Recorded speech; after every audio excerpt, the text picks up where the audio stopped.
Time to go live, time to go live. Time to go live, going live, going live, going live, going live. Not live yet. According to YouTube now, I am live. Hello to watch live, hello to watch some playback, and welcome to my 36 I Have a Lot to Say live stream on this channel. So basically, I was going to do another one of these a couple of days ago, but I'm unbelievably busy. So the lighting in my room isn't great because it's actually going dark right now, and I've only got one light on because that bulb's broken. So basically, the lighting's all off in this live stream today. I am really tired. I'm not going on much, and I'm not also feeling the best as well. My throat's hurting a bit. So apart from that, I'm feeling great. But yeah. There's been so much going on right now, and we're so busy, so I haven't actually got around to doing another live stream, and some big news stories, and also my anticipation of a Bond that I want to talk about. So yeah, I just thought I'd fit one in tonight, because tomorrow I'll be uploading my review of Spectre, and then Thursday and go and see the new Bond, and then Friday, and so on and so on and so on. So yeah, I'm really busy over the next couple of days, so I don't really have much time to do pardon me there, to do these live streams at the moment.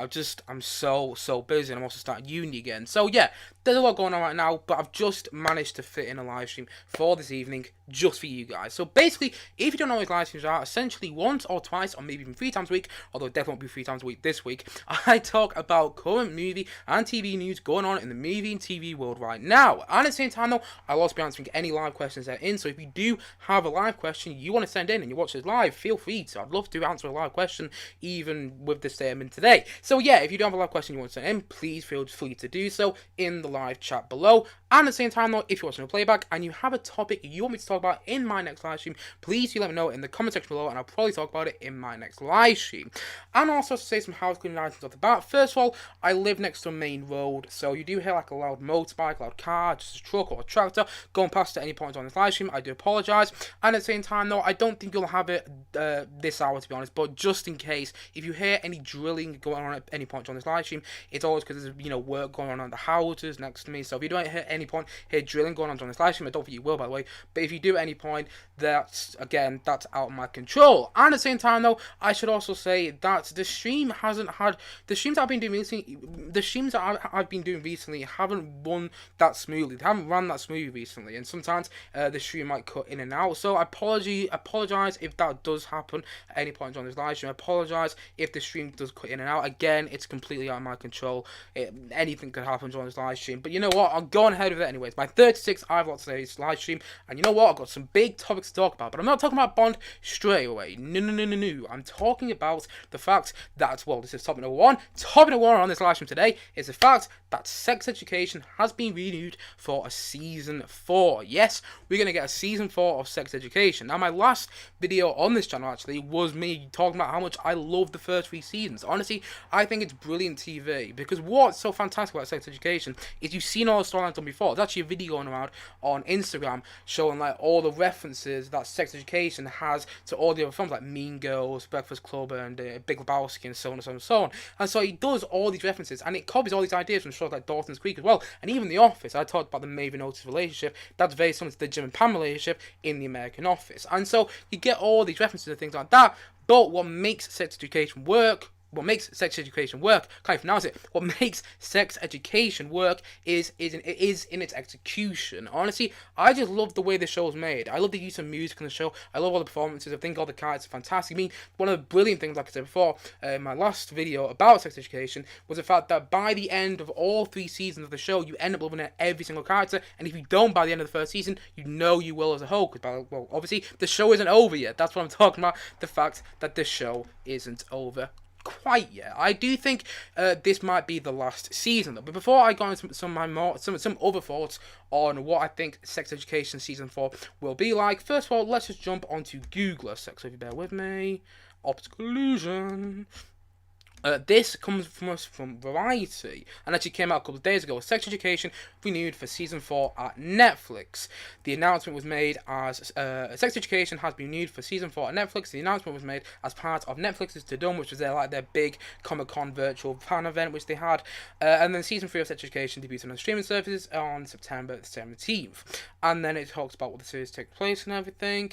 And then it says Laurie created the series and also serves as an executive producer. And then someone Ben Campbell Ben Taylor. The reason I said Ben Campbell is because Jamie Campbell's name's there. So, but yeah, Ben Taylor, he's one of the directors of the show. He does a great job. And, Sex Education has been met with a strong critical acclaim from the get-go, with the 3 seasons holding an average approving rate of 90% on Rotten Tomatoes. The series, in particular, has been praised for its rise in performances of the cast and its thoughtful portrayal of sexual issues. It has been nominated for numerous awards since its debut in 2019, with Amy Lou Wood. It doesn't say Amy Lou Wood there, but it's the truth. Amy Lou Wood, who plays Amy in the show, one of the best characters actually, recently won a BAFTA for her role in the show as well. So basically, yeah, you get the point. It looks like Sex Education is going to get a season 4. So that's exciting in my opinion. I'm looking forward to a season 4 of Sex Education. I'm a huge fan of the show, so of course I'm in for season 4. I'd love to see what they do with the characters. But I also think that season 4 should be the last season. And they haven't said it's the last season, so I don't think it will be. But I think it should be. I think season 4 should have been the last season. Because bear in mind, I do think there's only so much you can do with this show. I love it. I love this show. But it's like Stranger Things. You can only do so much with it before it starts to go, you just kind of exaggerate for the point of exaggerating it now. You don't actually need to exaggerate the plot anymore. And I don't think they have done that yet, by the way. I've loved our first 3 seasons. But the thing is, though, I think season 4 should be the last season. And from the sound of it, it's not, though, because it didn't say it was going to be the last season. Which makes me think that either they're going to do a season 5, or fingers crossed, it's the other option here, that actually they just end up doing like a Christmas episode or something like that, which I'd prefer. I'd prefer if it's like a season 4 than a Christmas episode. So basically, season 4, at the end, they all graduate, but then you get a Christmas episode after, well, all the characters meet again, and you see what their relationships are like after, college, after whatever they call it there. So you see what the relationships are like after college and everything, and that's what I prefer them to do. But it's not what I think they're going to do. I think they will do a season 5, by the way. But nevertheless, if season 4 and 5 are great, then I'm all for it. But I wish season 4 was going to be the last season. I'm just going to admit, I wish season 4 was going to be the last season. And also, by the way, I don't normally get involved with all this stuff, but I am going to get involved a bit here. Basically, online quite a lot recently regarding around like sex education bubbles and everything. Well, circles, people who are fans of the show. A lot of people be saying like I ship Otis and Ruby. By the way, I don't really care about all the ship stuff and things like that. I see online. I mean, if you do, I love that people care about that stuff. I love the fact that people get so involved in characters' love lives in the show. I remember I saw a bunch of stuff of like Jim and Pam when I was getting into the office and looked up on Instagram. I was like, oh my god, there's this whole world out there. Well, not a whole world, but there's a whole group of people out there that absolutely love the Jim and Pam relationship in the office, and it's a similar sort of thing with sex education as well. But the thing is, a lot of people recently, and I don't normally care about this, but I'm going to put my point of view out there. A lot of people recently have been saying like, oh, I ship Otis and Ruby in the latest season of Sex Education. Otis and Maeve shouldn't be together. No.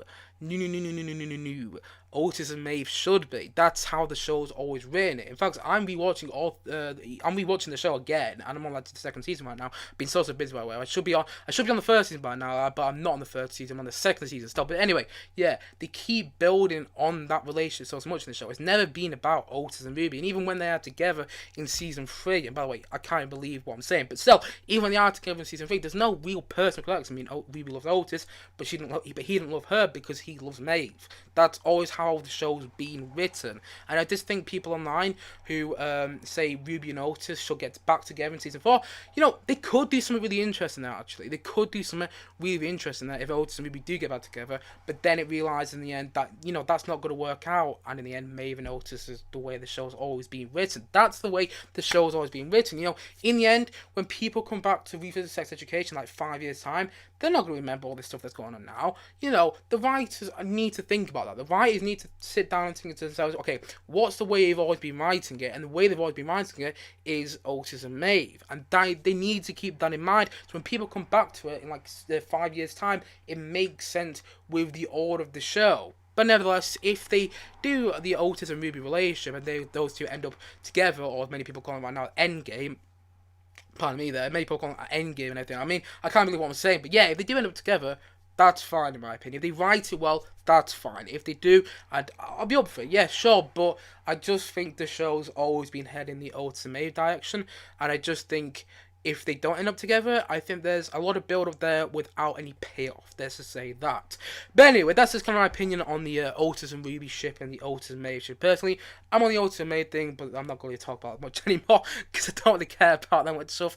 But I just want to give my opinion out there for any fans of sex education that might be watching this live stream. I'm an Otis and Maeve shipper. God, that sounded awful, but yes, it's the truth.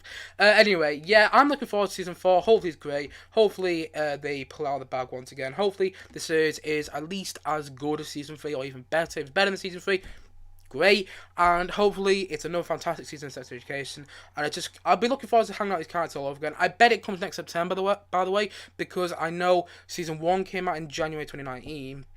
And then season 2 came out in January 2020, so obviously the year apart. But then the pandemic happened, and so season 3 didn't come out till September of 2021. Obviously the month's still in, so yeah, and I do think the next season will come in September 2022 as well. But nevertheless, yeah, if it makes the show good, if they take the time that they need to make the show good, that's fine in my opinion. All on, I'm looking forward to Sex Education season 4, and I hope it's going to be just as good as the previous three seasons, or maybe even better. And so that is the end of topic number 1 on this live stream for today. So without further ado, let's move into topic number 2. And topic number 2 is probably something that a lot of people don't even really know about, and that's a film called Licorice Pizza. Yes, what a name, by the way, Licorice Pizza. Imagine that. But anyway, that's what I'm going to be talking about in my second topic for today. So basically, the first trailer for this came out yesterday. If you jump onto Google here, just give me a second there.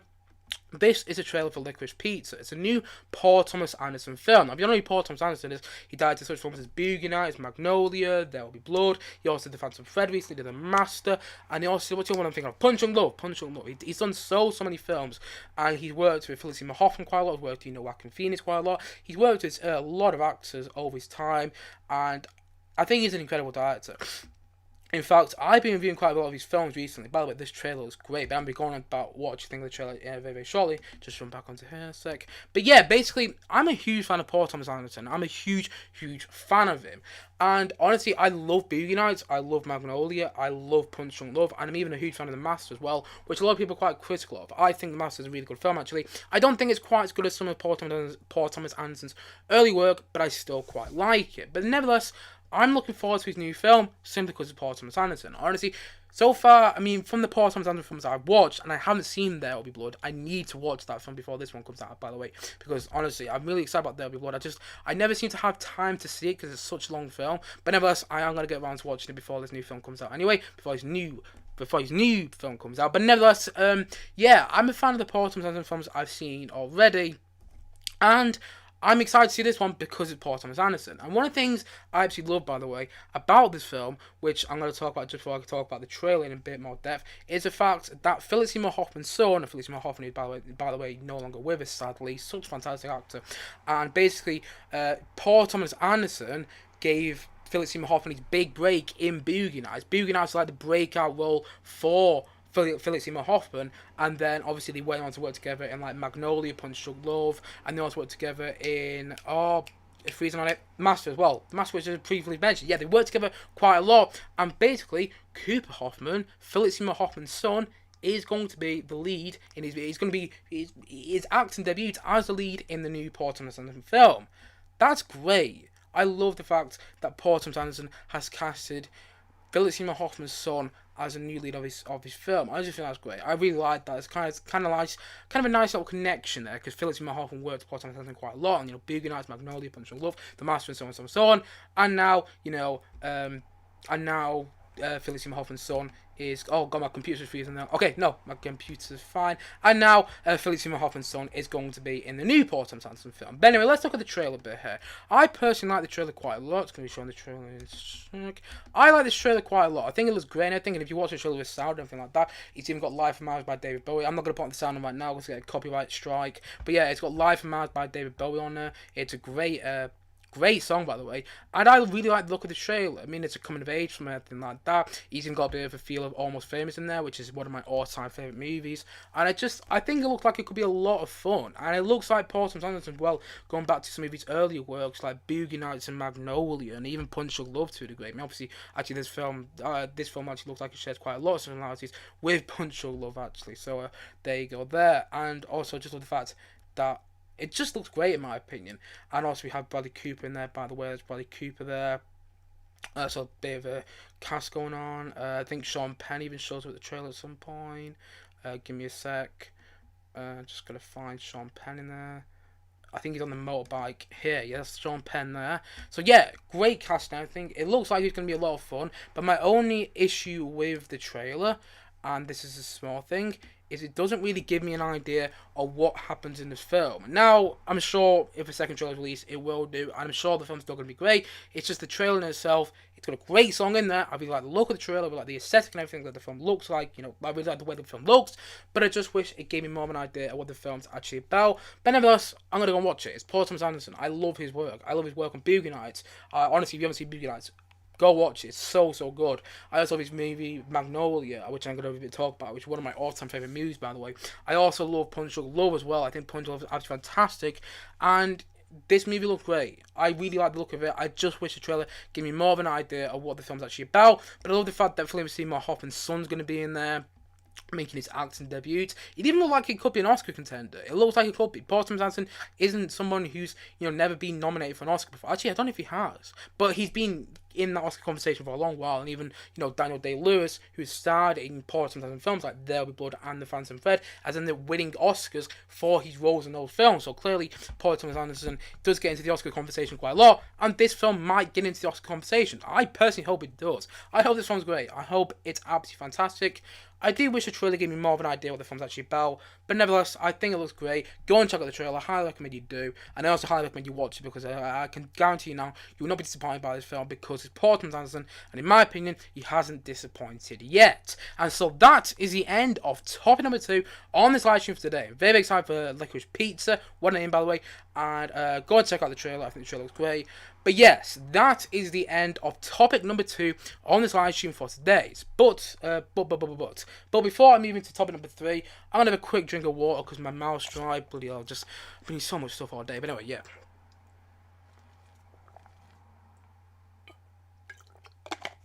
Oh, needed that. That's great.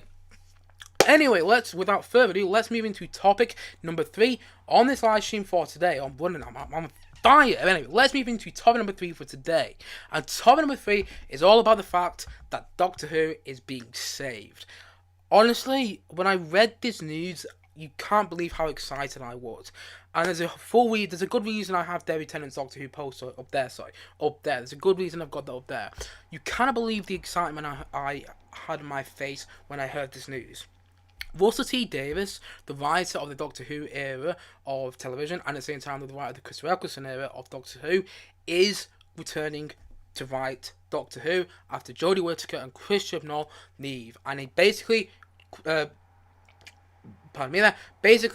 T Davies is returning in 2023 to write the show. We finally might get some good Doctor Who again. Thank God, oh my God, like, Jodie Whittaker's a great actress. I really like what I've seen her in, and she's fantastic in Attack of the Block. She's great in Broadchurch, and I think she does a good job as a Doctor. But Jodie Whittaker's Doctor Who has not been written well. It's been written by Chris Chibnall, who, he wrote Broadchurch. Broadchurch is a well-written show, but the thing is, though, Broadchurch is a drama. And Doctor Who is a sci-fi TV show. It's a sci-fi drama, but it's a sci-fi TV show. And the fundamental thing is Chris Chibnall, who writes the current series of Doctor Who and everything like that, he can't write sci-fi. He can write drama quite well with Broadchurch, but he can't write sci-fi, and so that's one of the reasons the show doesn't work anymore. But anyway, before I get on to more of my excitement and more of the things that I can't wait for the fact that Russel T Davies is returning. First of all, let's go on to Google and let's look at the article that basically confirms his return. So this is from BBC News there. Quite a reliable source. Doctor Who, Russel T Davies' return as programme showrunner. So there's Russel T Davies there, fantastic writer Okay, this is what the article says. Screenwriter Russel T Davies is to take charge of Doctor Who, the sci-fi show he helped revive in 2005.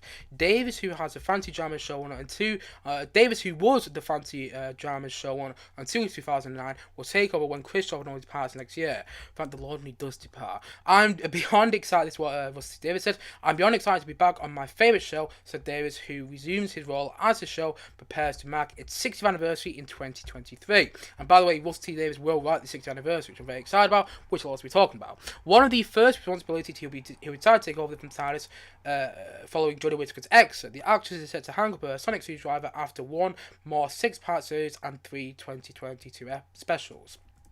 Oh god! So I've got 9 more episodes of Jodie Whittaker. Again, I think she's great as a Doctor. I just don't think the episodes were written well. Anyway, Jodie Whittaker to leave Doctor Who in 2022. In the same, however, Davies said it would be time traveling too fast to speculate on what will happen when he returns.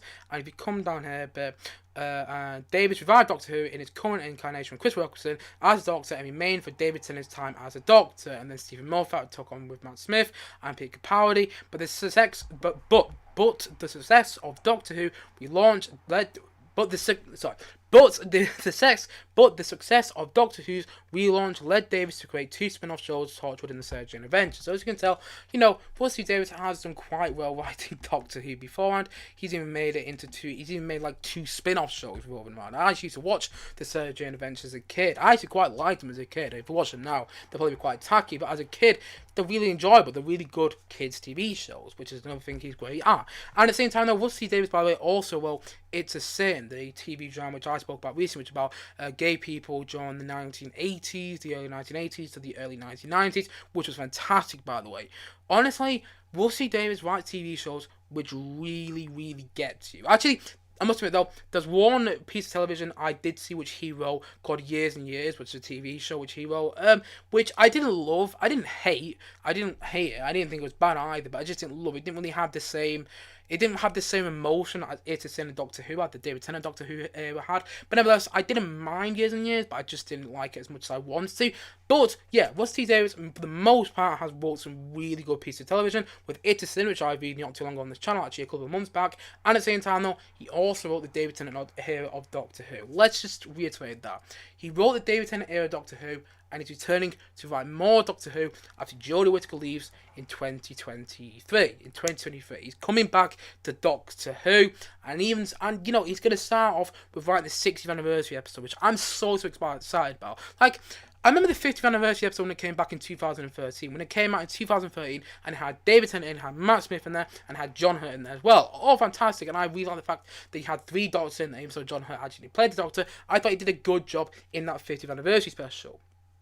But I've got to admit, the 50th anniversary special, I don't know, just lacked something for me. It didn't really have the excitement as you wanted it to. It had some unnecessary scenes in them involving Clara, because I never really liked Clara as a character from the Matt Smith and Peter Capaldi Doctor Who. I never really liked Clara, by the way. Never against the actress, I didn't really like her. I didn't like the way the character was written. But yeah, there was some unnecessary moments with Clara in that episode, and I just didn't really think the 50th anniversary episode was that exciting. But Russel Davies is returning to write the 60th anniversary episode. He's writing the 60th anniversary episode. And you cannot believe my excitement about this. Honestly, that probably means David Tennant's returning for the 60th anniversary, because, Russel Davies wrote David Tennant Doctor Who era, and he's good friends with David Tennant. It also probably means that Matt Smith's returning, because Matt Smith's good friends with David Tennant. It also probably means that Jodie Whittaker's going to be there, because Jodie Whittaker's good friends with David Tennant as well, because he worked together on Broadchurch. And at the same time, though, it probably also means that Peter Capaldi's going to be thrown in there as well, because, Russel Davies is one of those people who just brings out all the stops. He's such a good writer, because he's one of those writers which is all killer, no filler. Because one of the fantastic things about the Russel T Davies episodes of Doctor Who is, the Runaway Bride episode, where the first episode when you meet Donna, I think, and you have the whole tarantula woman, the spider woman, and everything like that, and you have the Santa Clauses which have weapons and stuff like that. It's a great episode in my opinion. But yeah, the Runaway Bride episode from I think it's the second season of Doctor Who with David Tennant. I think it was series 3. I might be wrong there, but anyway, the first episode we meet Donna is such a good episode because that episode has so many problems. It's got so many plot holes in there, but the fact is, it's so fast moving that you don't care about any of the plot holes. Russell Davies is someone which is all killer and no filler in terms of writing, and so when you're watching that Runaway Bride episode of Doctor Who, it's so much fun to watch, and it doesn't dwell on its plot holes. Like, one of the things I don't really like about the current Doctor Who episodes is the fact that they do dwell on the plot holes. There's one moment in one of the last episodes of Doctor Who, flipping out, it was bad, but basically there was a moment where it took 4 minutes from the TARDIS to get to one location to another. Where the hell did that ever happen? When the hell did it take 4 minutes to get from one location to another in the TARDIS? If that was a Russell T Davies episode of Doctor Who, he would have still maybe done the 4 minutes thing, but he would have made it exciting 4 minutes. Instead, in that 4 minutes, Jodie Whittaker's Doctor Who, and, the other guy who has his Subaxia in the show, or anything like that, the black guy, the other companion, they end up just having a conversation about change, and they just kind of sit there and go, what? Why? Why do we need this in an episode of Doctor Who? Why do we need a conversation about change and another reminder that, this character in Doctor Who has dyspraxia? Why did we need that in there? It didn't work.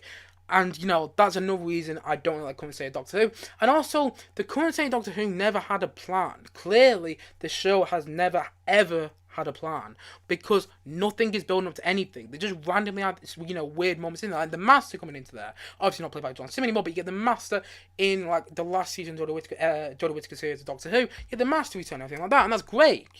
I'm a fan of the Master character from the previous series of Doctor Who, but the fact is though, he's not really in there for any reason. He just comes in there like, oh, it's a Master. Why? And the same with the Sidemen. Are like, okay, the Sidemen, that's great. Why? Just kind of putting them in the sake of it. Okay, the Daleks coming back, great. Okay, the Daleks being, defeated, okay, but they're coming back again, great. Why though? It's not building up to anything. But the brilliant thing about the Russell T Davies episodes of Doctor Who was they were building up to something.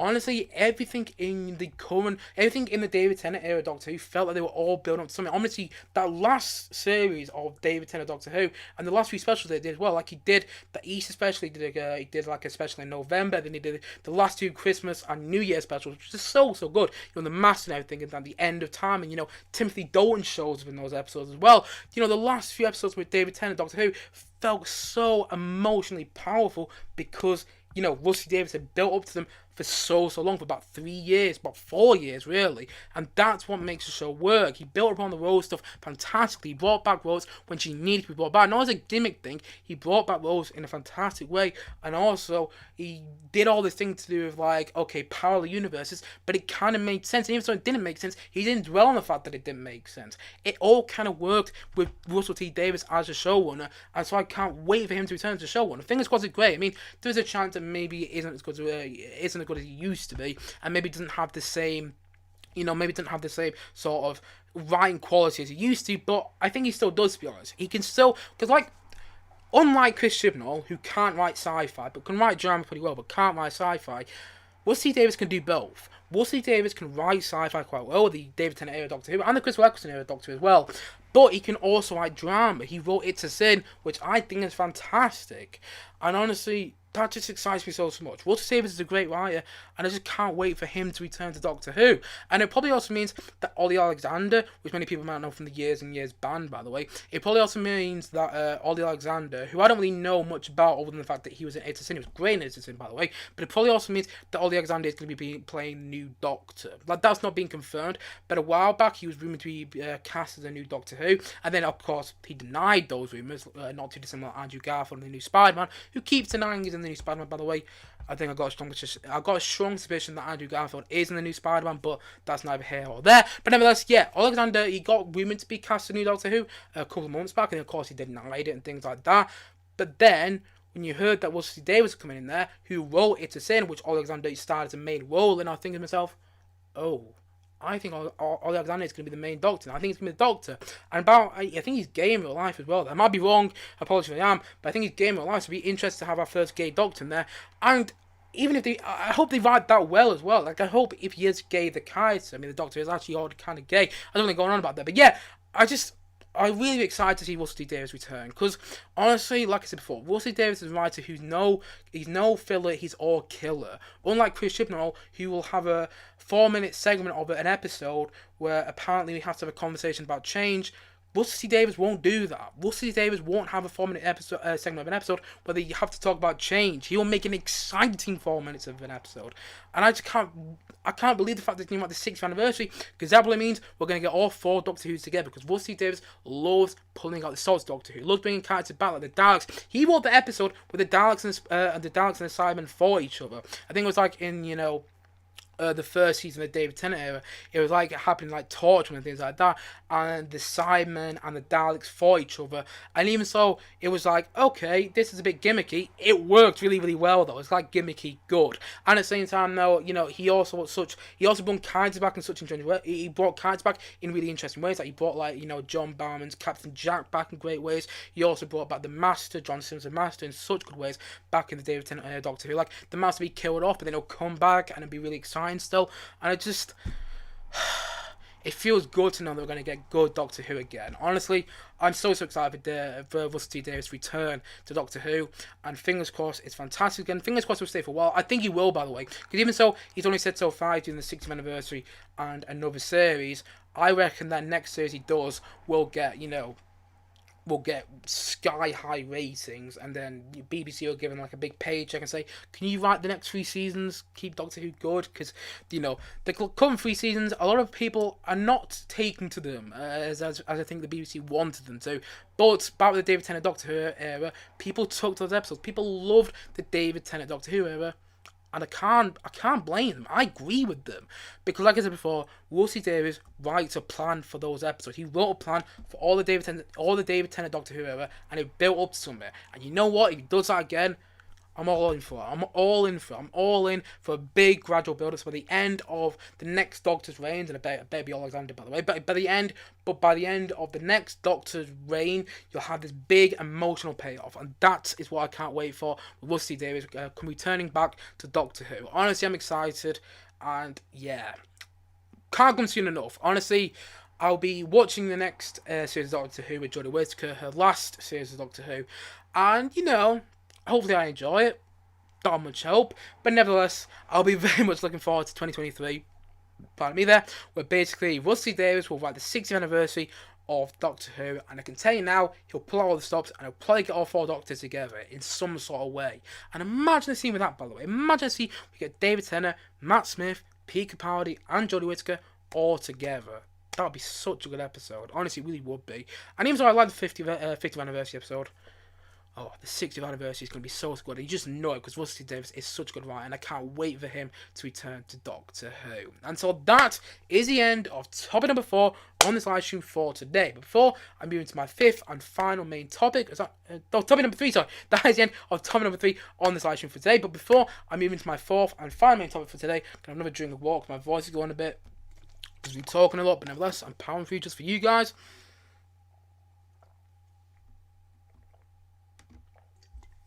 Just going to check what's going on the stream. My stream apparently hasn't cut out, unless it might have, and it's unrealized, but it says it hasn't cut out yet, so that's good, by the way. But anyway, without further ado, let's move into my 4th and final main topic for today, and that is all about the new Bond film, No Time to Die, which is coming out this Thursday, people. And guess what? Guess what I'm seeing, people? This Thursday evening. I'm looking forward to seeing it quite a lot.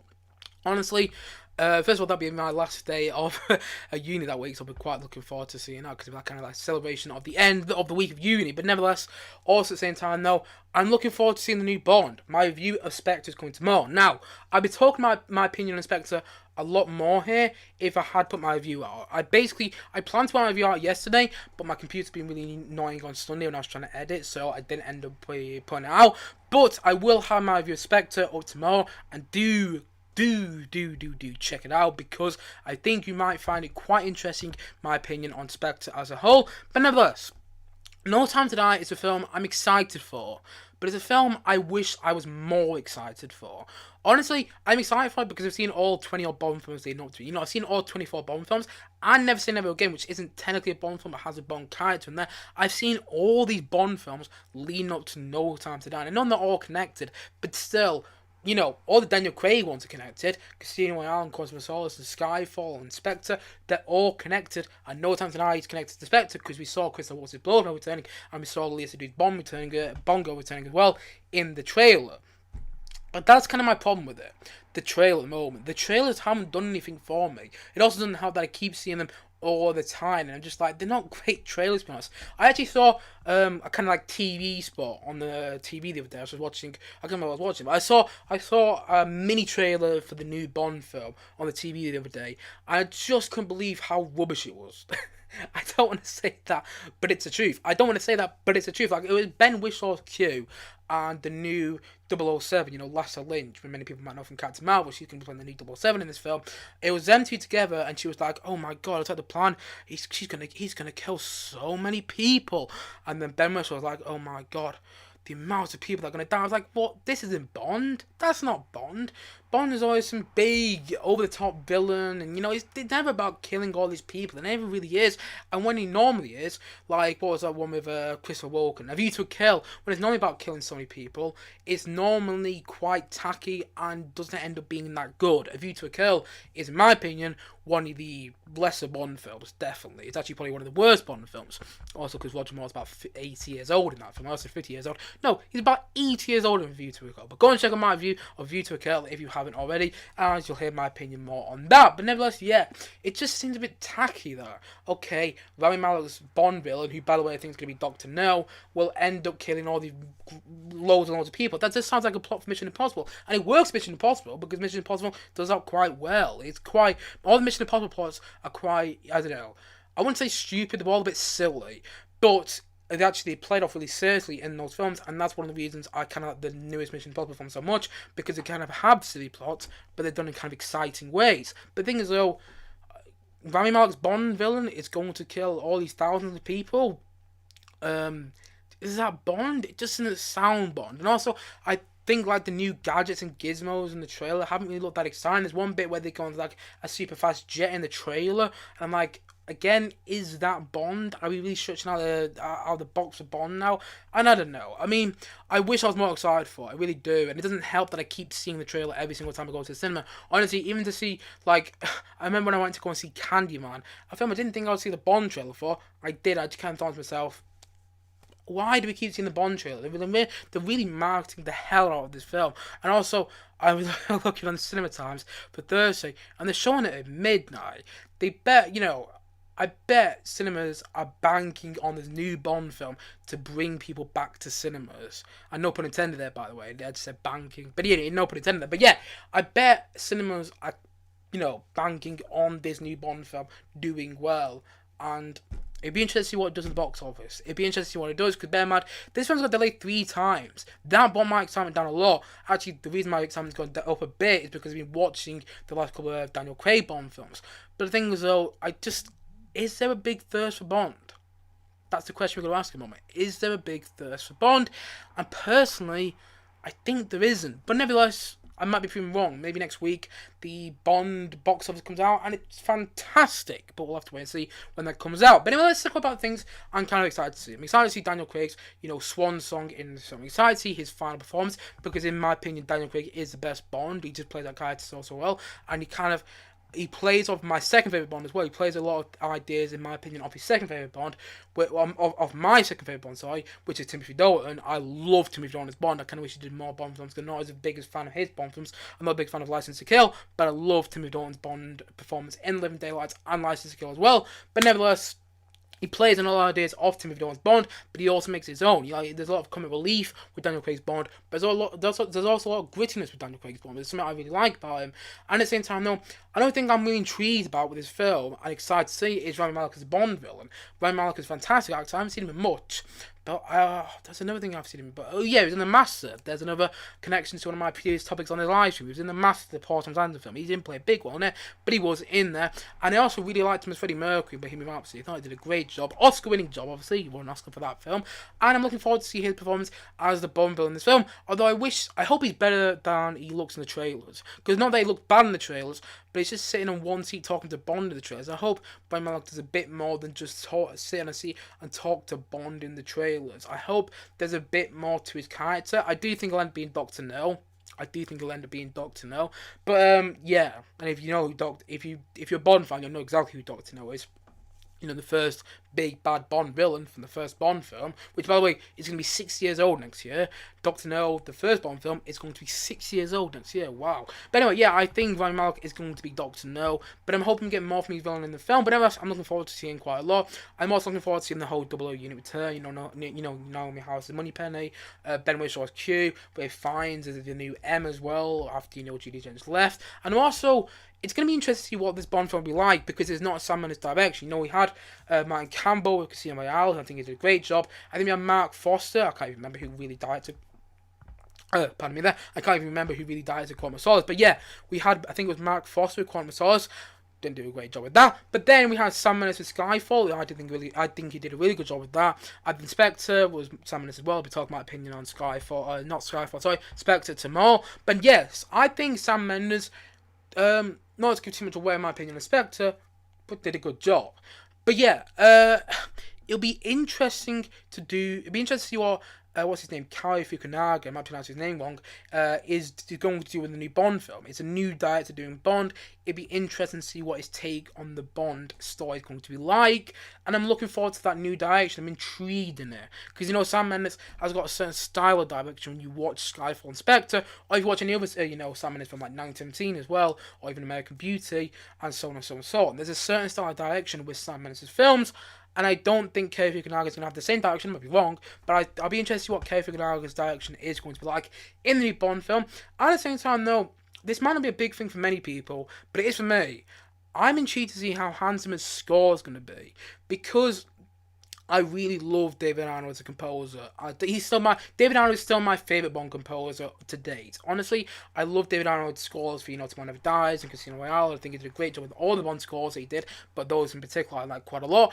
And at the same time, though, I also think Thomas Newman, and this doesn't really give anything away in my opinion on Spectre, but I think he did a good job on the scores for Skyfall and Spectre as well.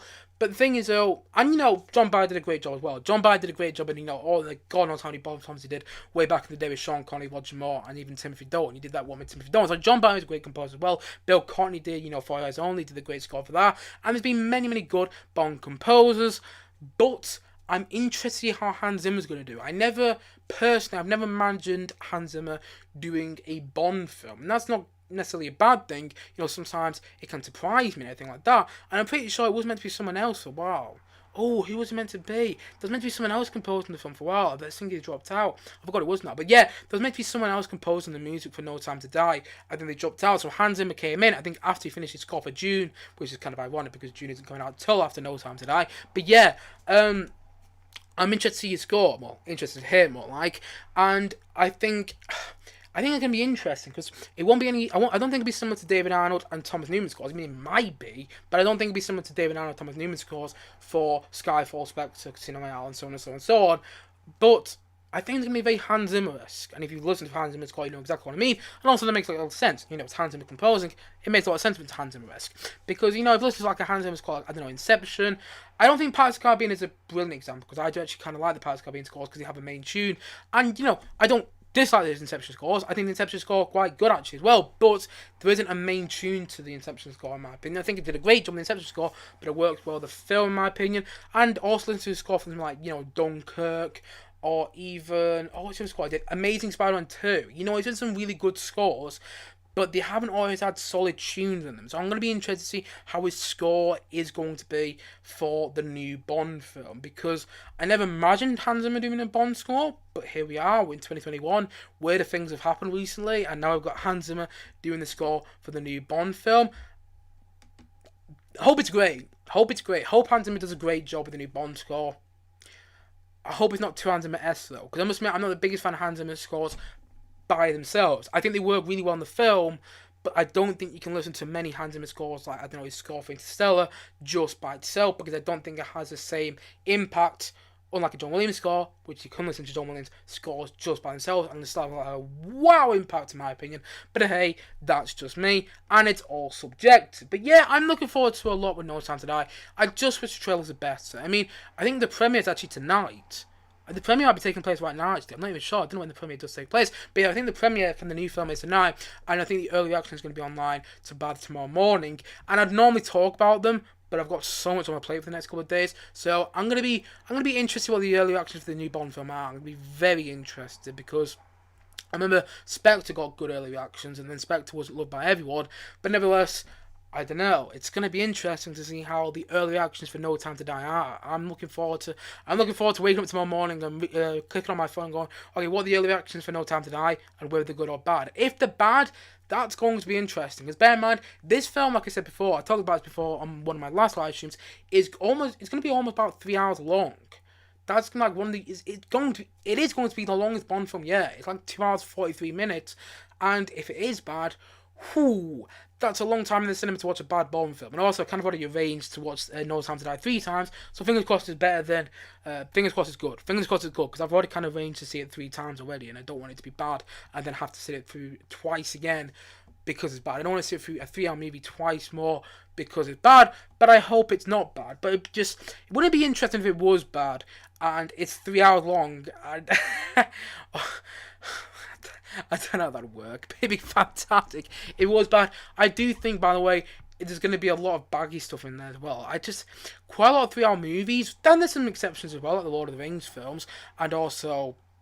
Well, there's many of examples. There's exceptions, yeah. There's exceptions for 3-hour movies, but I do think a lot of almost 3-hour movies, like I don't know, It Chapter 2, do feel baggy, and even the Hobbit films. I quite like the Hobbit films quite a lot, but the thing is, though, they do feel baggy in some parts, and they do feel like you could cut down large sections of those films, and it would still work quite well. In fact, I actually think they'd be more effective, particularly at Chapter 2. But the thing is, though, I think Bond's going to have the same issue. I hope I'm wrong. I hope I'm going to watch No Time to Die, and it gets to the end of the film to go, actually, you know what? I wish that was a bit longer. Or maybe not that, but I wish that was the length it needed to be. You know, I wish I come out the No Time to Die on Thursday and go, you know what, that was the length it needs to be. If it was any longer, you know what, I don't think it would have worked. If it was any shorter, I don't think it would have worked either. But I don't think I'm going to have that thought, because I don't think... I might be wrong, but I just don't think that it's going to be paced that well, to be honest. I think it's going to have a lot of really maybe boring exposition scenes in there, and I also don't think it's going to have quite the same energy as, say, Casino Royale does. But again, I hope I'm wrong, and I hope Daniel Craig goes out with a bang. Honestly, I'm looking forward to it.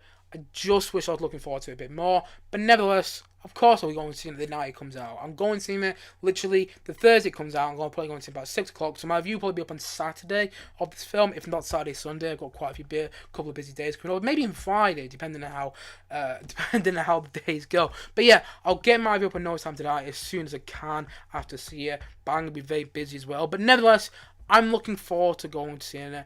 But I wish I was looking forward to seeing it more. I wish it showed a bit more for me. But fingers crossed, it's great. And also, please let me know in the comment section, what is your anticipation for No Time to Die as well? I forgot to say this about the other topics today. But yeah, let me know what's your anticipation for No Time to Die. Are you looking forward to it more than me? Or are you kind of, I don't know, has it kind of been and gone for you?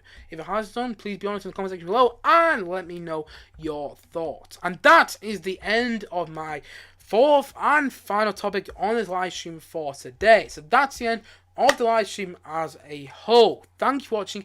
If you're watching this live, according to YouTube, no one's been watching this live, but YouTube might be lying to me. And if there is somebody watching this live, thank you for watching this live. And at the same time, though, if you're watching the playback, thank you very much as well. And remember, if you have a topic you want me to talk about in my next live stream, please let me know in the comment section below. And at the same time, though, if you haven't yet, please do click down below and like subscribe on this live stream. I look forward to many more film and TV views and live streams coming very, very soon on this channel. See you guys again soon. Bye-bye for now. Bye.